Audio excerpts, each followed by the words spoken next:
So the question always comes up, how do the frequencies actually work? Like, we know that 40 hertz reduces inflammation, and we know that 13 hertz dissolves scar tissue. And we know pretty well that 81 hertz increases secretions. But how do they do that?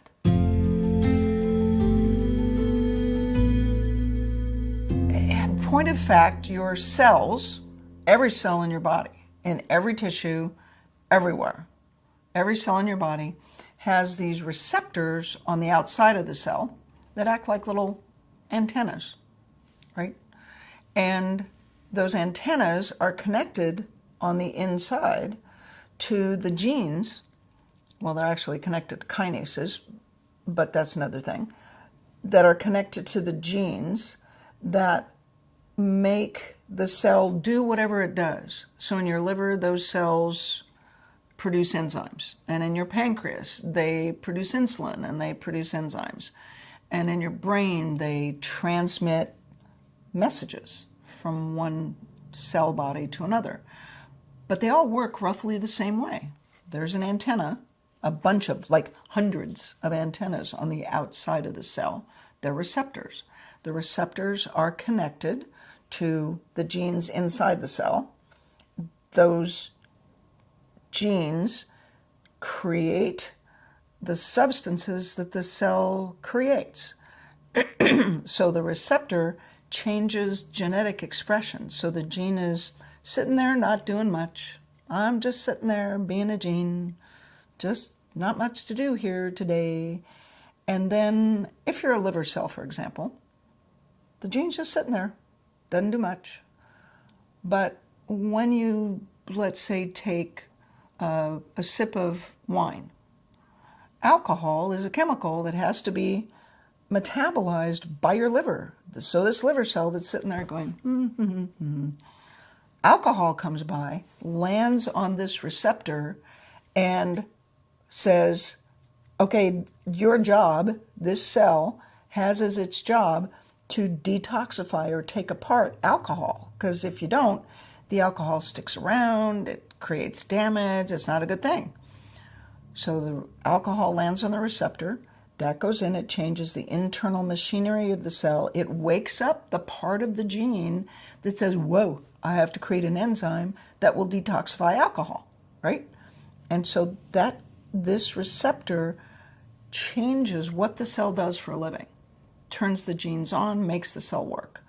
And the alcohol lands on the receptor kind of like a key in a lock. You know, if you're going to unlock your car door, you put the key in, turn it from on to off, off to on. That's how these receptors work. It's like a key in a lock, okay? Let's say you take a medication.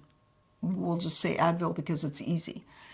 The Advil lands on this receptor, once again, like a key in a lock. And this cell, for example, is responding to things in the environment that turned it on that say, whoa, we need to create inflammation. So now you've got some joint pain, you've got a little arthritis, and the reason you have the inflammation is this cell has been turned on by something in the environment that tells the cell, make inflammation, make, they're called prostaglandins, make these chemicals that create inflammation. It's key in a lock. Something landed in this receptor, turned it on, and it makes the cell create inflammatory products. It's a key in a lock. We talked about 40 hertz being able to reduce inflammation. The data that we have and the experiences that we've had in 20 years with FSM and all of the animal data and the human data that we have, the only thing that makes any sense is that the frequencies are actually working sort of like your key fob, right? The drug, the Advil, turns off inflammation like a key in a lock, lands on the receptor, says, hey, don't worry about inflammation, turn that off. It takes a couple hours, but it works, right? The frequencies act like your key fob, turning the lock, changing the receptor instantly to turn that inflammation off with a signal. So the inflammatory cytokines, there are these peptides that we measured in fibromyalgia patients, and the only frequency combination that works for those is 40 hertz on channel A and 10 hertz on channel B in this specific population of fibromyalgia patients. And all of the cytokines drop by factors of 10 and 20 times in 90 minutes. Those cytokines, those inflammatory peptides, are created by cells that are producing them. When you use medications to change cytokines, the biological drugs in rheumatoid arthritis, for example, it takes months. It takes 60 to 90 days to bring the cytokines down. The data that was produced with frequency-specific microcurrent with 40 hertz on channel A and 10 hertz on channel B, that is unprecedented. It is unheard of. There is no earthly way. There is no way, no other way, to reduce inflammatory cytokines by factors of 20 times or 10 times in 90 minutes. The only thing that makes any sense is that signal, 40 hertz on A and 10 hertz on B, that signal changes the receptor, and that receptor changes what the cell does for a living. Turns off the cytokines. And we think that the other frequencies work roughly the same way, that the frequencies to dissolve scar tissue work to vibrate with the crosslinks